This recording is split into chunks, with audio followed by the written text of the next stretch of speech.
누가복음 6장 30절에서 34절까지 보겠습니다. 너를 구하는 모든 자에게 너는 너를 주어라.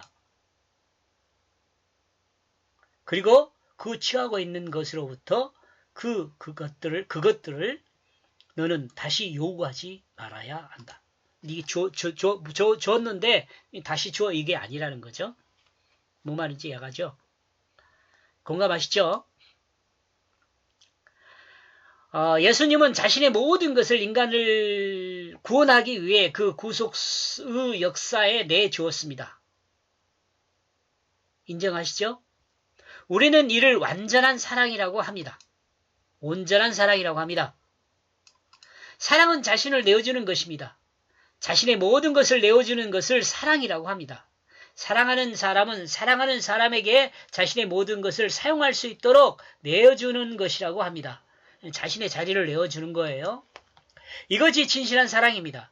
이와 같은 사랑을 하는 사람이 진실한 사랑을 하는 것으로 사람은 진실하게 만듭니다.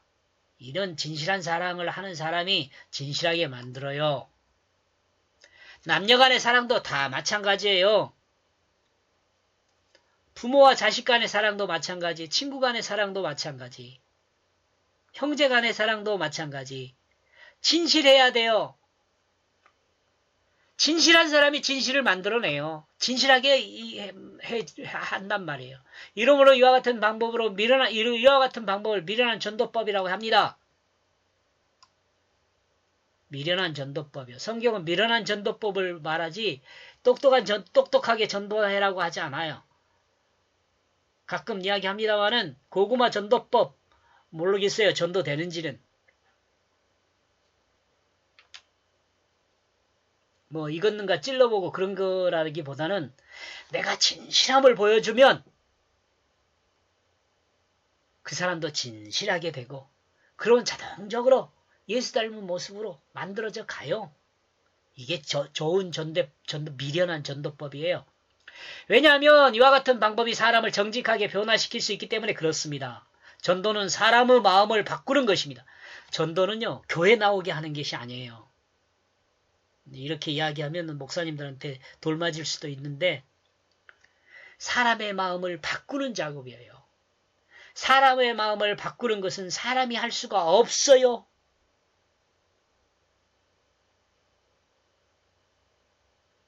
그러나 자신이 하나님 말씀으로 진실한 사랑을 하는 사람으로 변화가 되었다면 내가 하나님 말씀으로 변화된 하나님 말씀의 삶을 사는 사람이 되었다면 그 변화된 모습을 드러내므로 다른 사람을 변화시킬 수 있는 도구가 되는 거예요. 이 말씀 이해했으면 좋겠어요.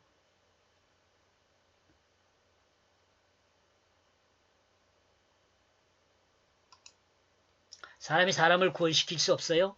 하나님 말씀이 구원시켜요.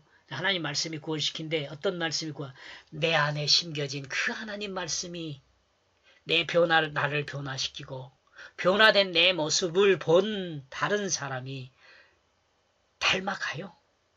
그게 전도예요. 그게 좋은 전도예요.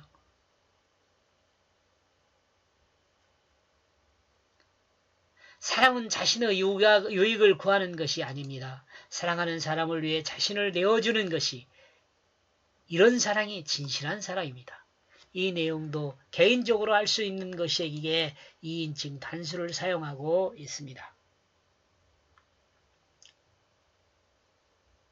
31절 그리고 너희가 좋아하는 것 같이 만약 그 사람들이 너희에게 실행하고 있다면 너희는 그들에게 동일하게 실행하라.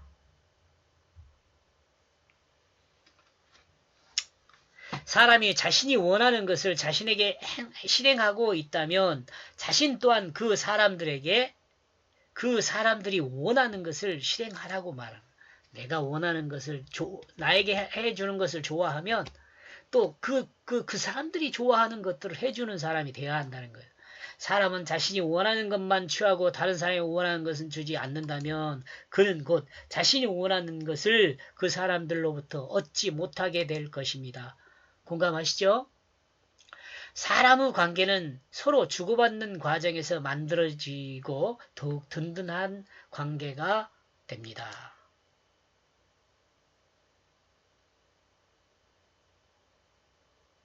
32절. 그리고 만약 너희를 사랑하고 있는 자를 너희가 사랑한다면 너희는 그 어떤 행위에 대한 선물이 있겠느냐?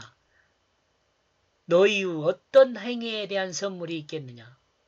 사랑을 했는데 그 사랑에 대한 선물이 있겠느냐? 없다는 말이죠. 사랑하고 있는 자를 너희가 사랑했다면? 그러므로 또한 그 죄인들이 그 자신들을 사랑하고 있는 자들을 그들이 사랑하고 있다. 뭔 말이에요? 죄인들도 그렇단 말이죠. 자신을 사랑하는 사람은 죄인들도 자신을 사랑해주는 사람은 사랑할 줄 안다는 거예요.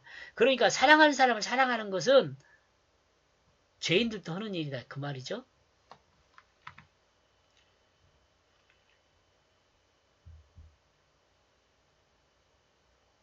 찌르는 가시를 가지고 있는 고슴도치도 자기 새끼는 예쁘다고 한다는 말이 있습니다. 일반적으로 사람이 사는 방법에 따라 산다면 그것은 일반적인 것으로 상을 받을 만한 행함이 없는 것입니다. 상을 받을 만한 행함은 일반적인 행함의 선이 아니라 온전한 선을 행하는 것입니다. 그리고 이 온전한 선은 진실한입니다. 진실한.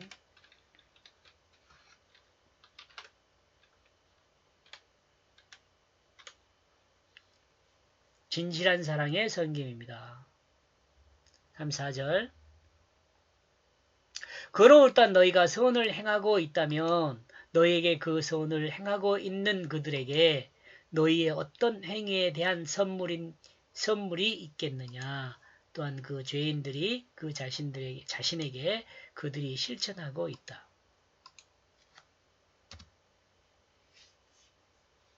좀 어렵게 번역이 됐네요. 그죠?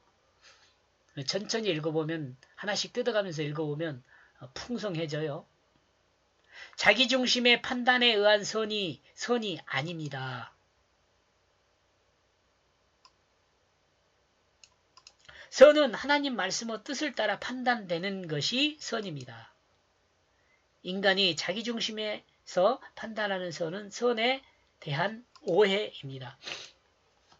그러니까 이런 말 있잖아요.